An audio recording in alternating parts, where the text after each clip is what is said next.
홍해를 건넌 이스라엘 백성들이 하나님께서 행하신 그 능력을 바라보면서 찬양을 드립니다. 그런데 거기서 수르 광야로 들어가서 약 3일을 걸었는데 물이 없습니다. 겨우 물을 찾았는데 그 물이 써서 마시지를 못하죠. 그 이름을 마라라고 합니다. 그때 모세가 하나님께 기도합니다. 그래서 하나님께서 한 나무를 가리키시고 모세가 그것을 물에 던졌더니 물이 달게 되고 모두들 물을 마시게 됩니다. 그리고 출애굽기 15장 26절 이르시되 너희가 너희 하나님 나 여호와의 말을 들어 순종하고 내가 보기에 의를 행하며 내 계명에 귀를 기울이며 내 모든 규례를 지키면 내가 애굽 사람에게 내린 모든 질병 중 하나도 너에게 내리지 아니하리니 나는 너희를 치료하는 여호와임이니라. 이렇게 말씀하십니다. 하나님은 치료하는 여호와라. 야훼 라파라고 하죠. 치료하는 여호와라. 하나님은 그 백성들을 치료하시는 하나님. 그런데 하나님은 단순히 병에서 온 노임을 받도록 하는 것만 치료하시는 것이 아닙니다. 이미 애굽의 노예로 힘들고 어려운 상태에서 있었던 그 이스라엘 백성들을 고치시고 자유로운 백성으로 일하신 분이 하나님이세요. 선지자 이사야는 이사야 30장 26절을 통해서 여호와께서 자기 백성의 상처를 싸매시며 그들의 맞은 자리를 고치시는 날에는 달빛은 햇빛 같겠고 햇빛은 7배가 되어 7날의 빛과 같으리라, 이런 표현을 합니다. 유다를 고치시는 하나님, 자기 백성을 고치시는 하나님, 이런 설명입니다. 고치시는 하나님에 대해서 한 곳만 더 보면 아모스 9장 11절 말씀이죠. 그날에 내가 다윗의 무너진 장막을 일으키고 그것들의 틈을 막으며 그 허물어진 것을 일으켜서 옛적과 같이 세우고, 이렇게 말씀합니다. 다시 회복을 주시는 하나님, 회복을 주시는 하나님, 모든 질병들과 모든 문제들, 모든 상황에서 고치시는 하나님. 여러분, 제가 이렇게 고치시는 하나님, 라파의 하나님, 치료하시는 하나님, 이 하나님을 찾아보려면 정말 많은 시간이 필요합니다. 저는 오늘 본문을 통해서 요나를 올바로 고치시는, 올바로 세우시는 하나님, 이 하나님을 좀 보려고 합니다. 요나를 올바로 세우시는 하나님, 고치시는 하나님, 그래서 심지어 이방 선원들도 사용하시는 하나님, 그 하나님을 보면서 우리를 좀 돌아보고 하나님께서 고치시고 하나님이 일으키시고 하나님이 회복을 주시는 이 은혜가 우리 모두에게 있기를 원합니다. 첫 번째, 우리는 본문에서 선지자보다 나은 이방 선원들을 보게 됩니다. 선지자보다 나은 이방 선원들. 우리 본문 7절 다시 한번 읽어보도록 하겠습니다. 다시 봅니다. 시작. 그들이 서로 이르되 자, 우리가 제비를 뽑아 이 재앙이 누구로 말미암아 우리에게 임하였나 알아보자 하고 곧 제비를 뽑으니 제비가 요나에게 뽑힌지라. 여러분, 그 배에 함께 타고 있던 선원들이 요나보다 먼저 이 풍랑은 보통 풍랑이 아니다, 이건 재앙이다, 신을 진노하게 함으로 임한 것이다, 이것을 이방 선원들이 먼저 깨달아요. 이건 보통 풍랑 아니다. 여러분, 보통 이 선원들이 배를 타고 다니는 선원들인데 무슨 풍랑이 딱 일어나면, 막 거센 풍랑이 일어나면 이거 누군가의 잘못으로 말미암아 일어난 일이라고 막 풍랑이 일어날 때마다 제비를 뽑아가지고 사람을 물에다 던지는 게 아니에요. 그런 거 아닙니다, 여러분. 이 사람들은 뭐 평상시에 풍랑만 일어나도 이거 누구 때문이야? 제비 뽑아보자고 이래가지고 물에다 던지는 사람들이 아니에요. 그런데 이 이방 선원들이 이번 풍랑은 이건 보통 풍랑이 아니라는 거죠. 이번 풍랑은 보통 풍랑이 아니라 이건 재앙이다. 어떤 신이 내린 재앙이다. 선원들이 먼저 깨달았어요. 우린 잘 알잖아요. 이거 하나님이 큰 바람 보내시고 그 폭풍이 바다에 일어나고 이래가지고 이 막 풍랑이 일어나고 이런 걸 우리는 알고 있잖아요. 그런데 이거를 누가 먼저 깨달아야 돼요? 선지자 요나가 깨달아야죠. 그런데 선지자 요나보다 이방 선원들이 먼저 이거는 보통 풍랑 아니라는 거예요. 내가 배 타고 다니면서 풍랑 많이 만나봤자면 이거는 그냥 풍랑이 아니라 신이 내린 재앙이라고. 이렇게 먼저 깨달았던 거예요. 아간이 지은 죄로 말미암아 이스라엘 백성들이 그 가나안 땅에 들어가서 아이성과의 싸움에서 패배합니다. 우리 잘 알죠. 아이성과의 싸움에서 패배해요. 그런데 그 원인을 모르는 거예요. 이스라엘 백성들이 몰라요. 여호수아도 모릅니다. 그래서 여호수아가 했던 말이 뭐냐면 여호수아 7장 6절 7절에 이렇게 말해요. 여호수아가 옷을 찢고 이스라엘 장로들과 함께 여호와의 궤 앞에서 땅에 엎드려 머리에 티끌을 뒤집어 쓰고 저물도록 있다가 이르되 슬프도소이다. 주 여호와여 어찌하여 이 백성을 인도하여 요단을 건너게 하시고 우리를 아모리 사람의 손에 넘겨 멸망시키려 하셨나이까? 우리가 요단 저쪽을 만족하게 여겨 거주하였다면 좋을 뻔하였나이다. 이 여호수아가 하는 말입니다. 사실 하나님을 향한 원망이 섞인 그런 말이죠. 왜 이런 재앙이 내려왔는지, 어떻게 아이성과의 싸움에서 지는지, 아니 여리고성과의 싸움에서는 정말 그 돌기만 해도 여리고성이 무너졌는데 왜 아이성과의 싸움에서 정말 작은 성 아이성인데 거기서 이스라엘 백성들이 패배했는지 그 원인을 모르면서 그럼에도 불구하고 하나님을 찾죠. 하나님 왜 패배하게 하시는데요? 이걸 모르고 원망 섞인 말을 하는 거예요. 여러분, 우리 주님이요 마태복음 5장 46절 47절을 통해서 하신 정말 귀중한 메시지 있죠. 너희가 너희를 사랑하는 자를 사랑하면 무슨 상이 있으리요? 세리도 이같이 아니하느냐? 또 너희가 너희에게만 무난하면 남보다 더하는 것이 무엇이냐? 이방인들도 이같이 아니하느냐? 이렇게 말씀하셨습니다. 무슨 말씀이에요? 이 말씀을 통해서 우리가 볼 수 있는 중요한 것 중에 하나가 뭐냐면 우리들 하나님의 백성들은 이방인들보다 나아야 된다는 거예요. 우리는 불신자보다 나아야 됩니다. 주님이 하신 말씀이에요. 너희가 너희를 사랑하는 사람만 사랑하는 거? 여러분 사랑하는 사람 있는데 미워할까요? 그런 사람 있어요? 여러분을 사랑하는데 미워하는 사람 있어요? 별로 없잖아요. 악인이 아니고는.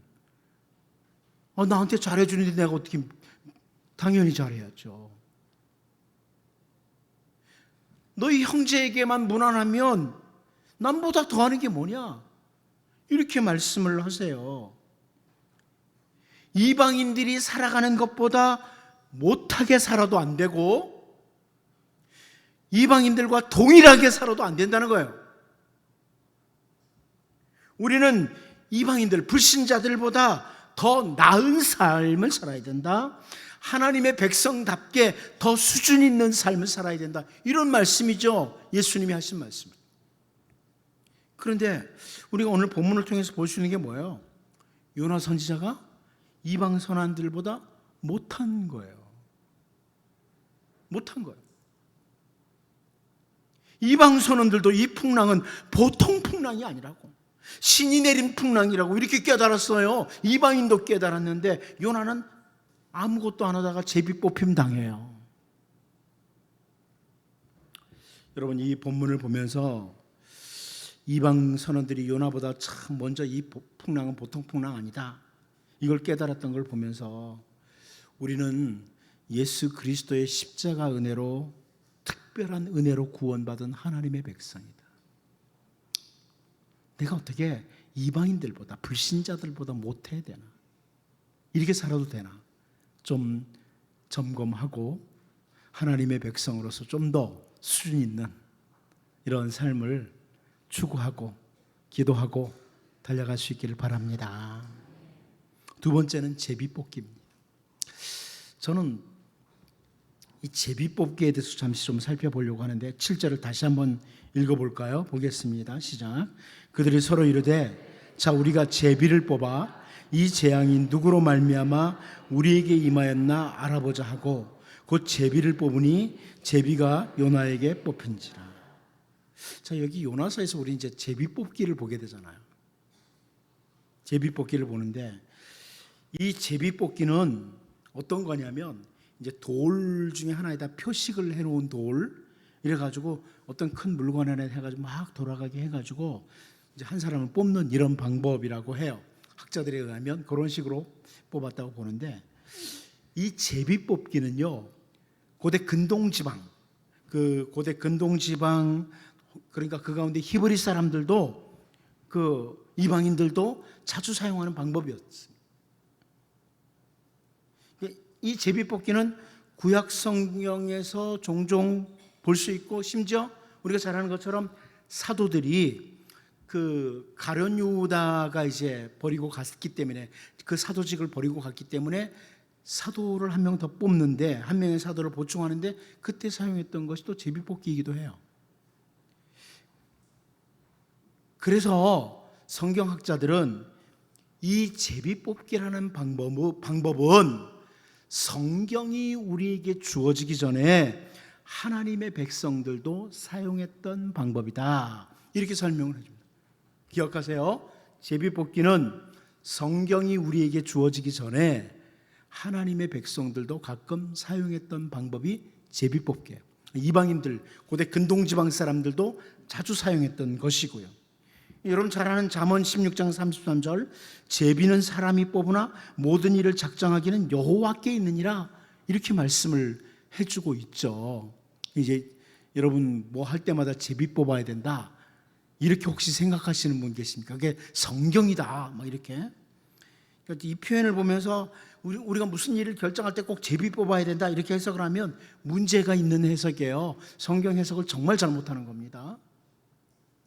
제가 보면 우리 교단에도 제비뽑기가 바로 성경적이다 뭐 이렇게 막 주장하다가 엉뚱한 총회장이 들어와가지고 아주 교단이 썩을 대로 썩고 막 이랬던 때가 많아요. 물론 사람이 뽑아도 제대로 못 뽑아서 그럴 때가 있지만 그런 경우들이 있어요. 이 말씀은 무슨 말씀이냐면 오히려 사람은 올바른 결정을 잘 못한다. 사람은 올바른 결정을 잘 못하기 때문에 제비를 뽑는 방법을 사용하기도 한다. 그러나 모든 일을 가장 정확히 올바르게 결정하시는 분은 하나님이시다. 이걸 강조하는 말씀이에요. 잠언 16장 33절은 사람은 뭘 잘 몰라 판단력이 떨어져서 뭐 안 되니까 아이 제비 뽑자고 이렇게 하지만 이방인들하고 똑같이 그렇게 하지만 실상 이 구절을 통해서 우리에게 보여주고자 하는 것은 하나님은 가장 올바른 결정을 하신다. 이걸 보여주려고 하는 거죠. 그러니까 한마디로 제비뽑기는 사실 그 자체가 우연에 맡기는 거예요. 우연에 맡기는 거예요. 가끔 이제 성도들이 모여서 이렇게 사다리 해가지고 이제 밑에다 돈 얼마씩 써놓고 이번에 우리 뭐 사 먹으려고 하는데 사다리 타자고 제비 뽑는 것은 우리가 하지만 결정은 하나님이 하신다고 이렇게 적용하는 것은 성경을 상당히 잘못 적용하는 겁니다. 그냥 하세요. 성경 언급하지 말고 그냥 하시면 되지만 가장 성경적인 건 뭐냐면 내가 살게요. 맞죠? 그거잖아요. 제비뽑기 안 하고 이거 사다리 안 타고 제가 사겠습니다. 이게 더 성경적이죠? 앞으로 그렇게 하세요, 남전대원들. 사다리 타지 마시고. 그게 더 성경적이죠. 그런데 마치 그렇게 해가지고 뭐 자기가 영원 딱 걸리면 와 하나님 나에게 돈 내지 말래 이렇게 해석을 하면 상당히 잘못된 해석이죠. 이 제비뽑기에 대해서 생각을 잘해야 돼요. 사람들이 우연에 맡기고 제비를 뽑았는데 그러한 사람들의 미련한 방법에도 불구하고 하나님께서는 요나가 제비뽑기에서 걸리도록 하셨다. 그걸 본문에서 보여주는 거죠. 사람들은 자기들이 누가 이 사람들 중에 그 신을 노하겠는지 몰라요. 자기네들이 너야 이러죠. 몰라요. 그런데 제비뽑기 한번 해보자. 미련한 방법이요. 그런데 하나님께서는 그 제비뽑기의 미련한 방법을 통해서라도 요나를 고치시기 위해서 요나가 뽑히도록 하시는 거예요. 그렇게 하신 거예요. 기드온이 사사기 6장 37절에서요. 보소서 내가 양털 한 뭉치를 타작마당에 두리니 만일 이슬이 양털에만 있고 주변 땅은 마르면 주께서 이미 말씀하신 같이 내 손으로 이스라엘을 구원하실 줄을 내가 알겠나이다 하였더니 그렇죠. 어찌 보면 이런 방법으로 하나님께서 일하실 것, 구원하실 것을 확인하는 것은 좋은 방법이 아니에요. 기도원 잘한 거 아닙니다. 이거 절대로 잘한 게 아니에요. 하나님이 내가 너를 통해서 이스라엘을 구원하겠다, 그럼 말씀하셨으면 믿어야죠. 그렇지 않습니까? 말씀하시면 믿어야 되는데 양털 한 뭉치를 딱 갖다 놓고 하나님 내일 아침에 제가 보겠습니다. 이슬이 요 양털에만 있고 주변에는 없으면 하나님이 저를 통해서 구원하시겠다는 뜻인지 알겠다고. 좋은 방법 아니에요. 보니까 양털에만 물이 꽉 차 있고 주변이 말라 있어요. 그러니까 기드온이 아니 그럴 수도 있지. 양털이 다 주변에 물을 빨아들여서. 그리고 하나님 한 가지만 더요. 반대로 하죠. 양털에는 물이 없고 주변에만 물이 있게 해달라. 이렇게 하는 거죠. 이거 하나님 의심하는 것이지 잘하는 게 아니에요. 절대로 잘하는 게 아닙니다. 하지만 하나님께서는 그 기드온의 요구대로 그 방법을 따라 일해 주시는 거예요. 우리의 연약함을 아시고 믿지 못하는 걸 아시고 그냥 사용하시는 거예요. 그 방법을 그대로 사용하시는 거예요. 그러니까 여러분, 하나님 말씀하시면 그냥 믿으세요. 자꾸 이상한 거 내놓지 마시고 하나님 앞에. 그거 좋은 게 아닙니다. 우리가 오늘 본문에서 시선을 둬야 될 부분은 뭐냐면 제비뽑기 자체가 아니에요. 제비뽑기 자체가 아니라 하나님은 이방인들 혹은 사람의 미련한 방법이라고 할지라도 그 모든 것을 사용하실 수 있는 하나님이시다. 이걸 보여주는 거죠. 요나서를 통해서 그걸 보여주는 거예요.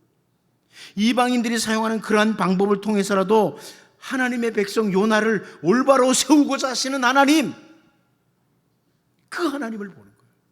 하나님의 마음속에는 저 계속 곁길로 가는 요나를 바로 세우고자 하는, 요나를 고치시고자 하는 이 마음이 가득한 거예요.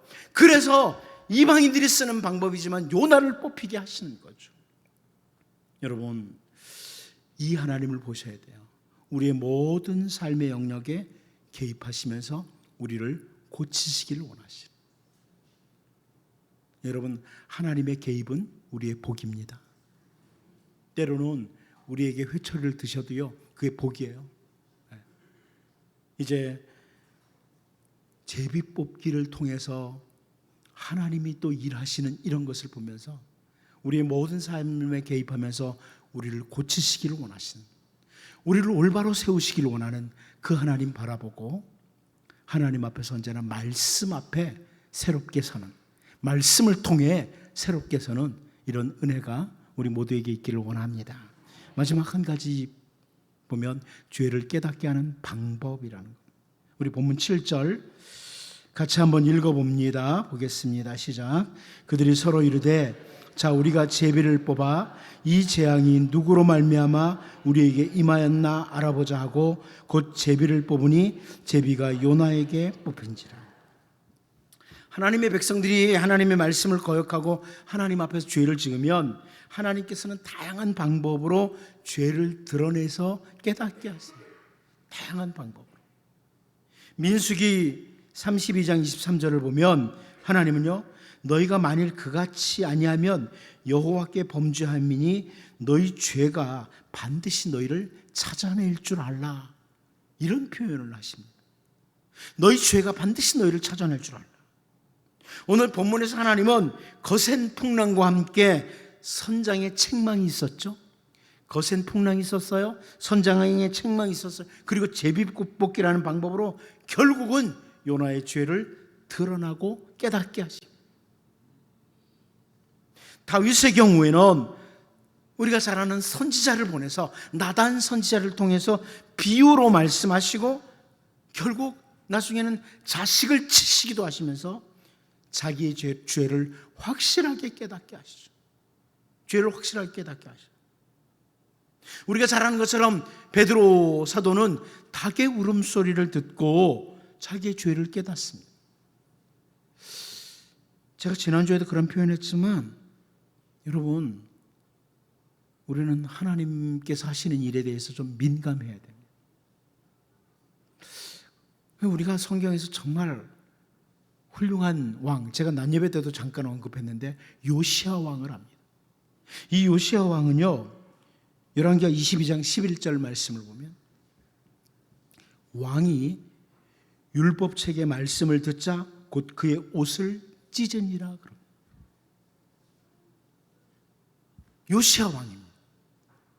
성전에서 발견된 율법책을 서기관 사반이 읽을 때 옷을 찢으면서 죄를 회개합니다.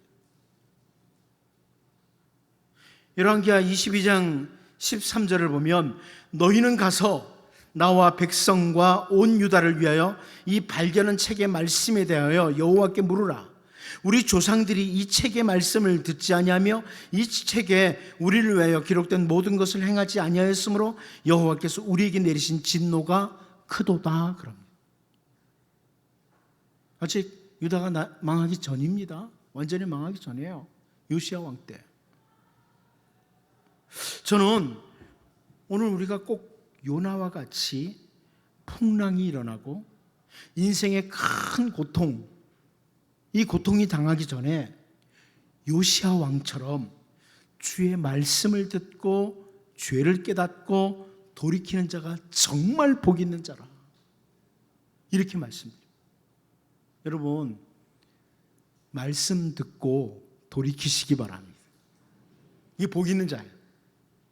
우리 자식들 중에도 그런 자식 있잖아요. 말로 할 때 안 듣는 놈들. 말로 할 땐 절대 안 들어요.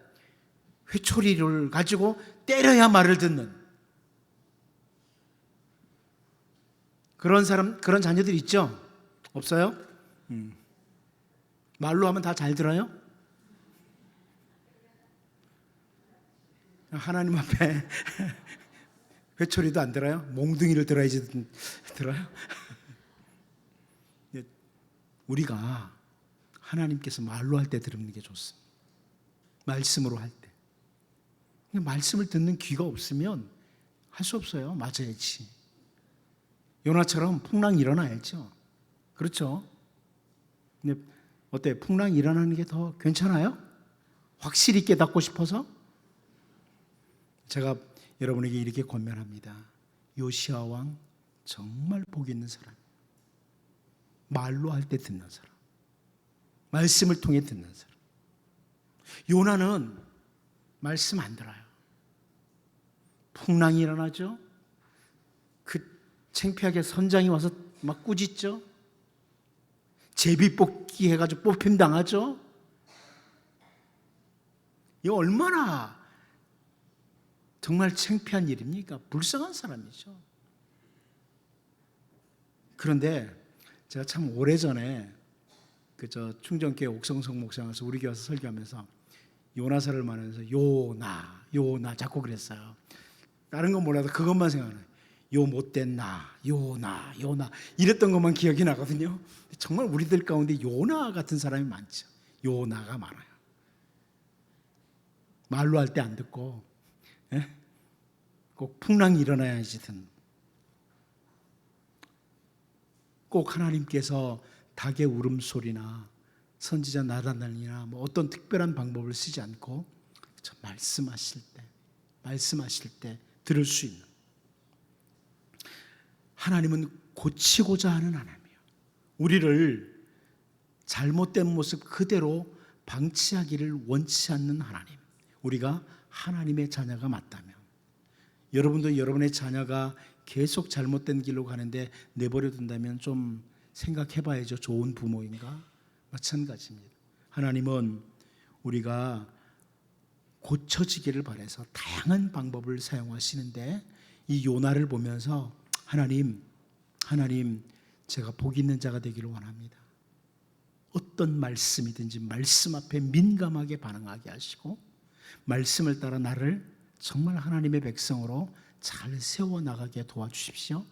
고쳐지게 도와주십시오. 기도하면서 최선을 다하는 이런 주의 백성으로 살기를 바랍니다. 우리 시간 같이 한번 합심해서 기도하겠습니다.